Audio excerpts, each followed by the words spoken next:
এই যে ভোট দিতে পারলেন না, এই মেশিন বলে খারাপ হয়ে গেছে, ইভিএম মেশিন। হ্যাঁ, 1 ঘন্টা লাগবে বলছে। তো ওই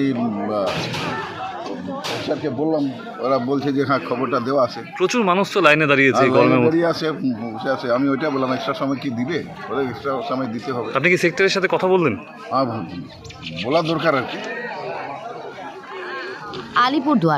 আলিপুরদুয়ার লোকসভা কেন্দ্রের ভারত ভুটান সীমান্তবর্তী 10/39 নং বুথে ইভিএম মেশিন খারাপ হলো। সমস্যায় সাধারণ মানুষ ভোটার। ভোট দিতে এসে ঘুরে গেলেন প্রাক্তন সাংসদ তথা বিজেপি নেতা দশরথ তির্কে। প্রচণ্ড তাপদাহর মধ্যে দিয়ে লাইনে দাঁড়িয়ে আছেন কয়েকশো ভোটার। বর্তমানে ইভিএম মেশিন ঠিক করার ব্যবস্থা চলছে। চারিদিকে ভোটের সন্ত্রাসের মধ্যেও সৌজন্য সাক্ষাৎ ছবি ধরা পড়ল আলিপুরদুয়ারের ভোট দিতে এসে প্রাক্তন সাংসদ তথা বিজেপি নেতা দশরথ তির্কে ও তৃণমূলের শ্রমিক সংগঠনের জেলা সভাপতি বিনোদ মিঞ্জো এবং এর সৌজন্য সাক্ষাৎ ছবি দেখা গেল। শুক্রবার সকালে এমন দৃশ্য লক্ষ্য করা গেল কুমারগ্রামে।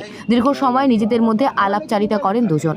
বক্তব্য প্রাক্তন সাংসদ বিজেপি নেতা দশরথ তির্কে, শ্রমিক সংগঠনের জেলা সভাপতি বিনোদ মিঞ্জো।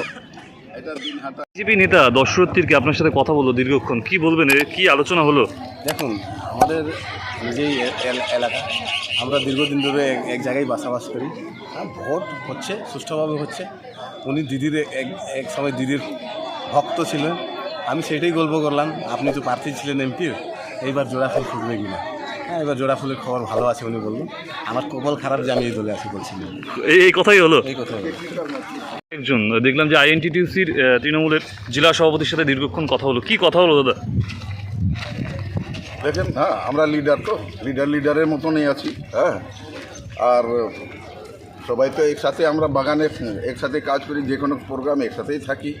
হ্যাঁ, তো আমি আসলাম, দেখলাম আমি কাউকে ইগনোর করি না, যে কোনো দলের লোক হোক। হ্যাঁ, আমার অভ্যাসই আছে সবার সাথে কথাবার্তা বলা। এই বললাম যে এই বিনোদ, কি তুমি খবর টবর দিছো, ইভিএম মেশিন খারাপ হয়ে গেছে? বলছে যে দাদা হ্যাঁ খবরটা দেওয়া আছে, হ্যাঁ 1 ঘন্টা লাগবে। তো আমি আবার জিজ্ঞাসা করলাম সেক্টর অফিসারকে, ওই যে মেকানিক আসছে, ওই বানাচ্ছে, ওই একটু দেরি হবে এরকম বলছে। এইটুকুই কথা। সৌজন্য সাক্ষাৎ। হ্যাঁ, সৌজন্য সাক্ষাৎ।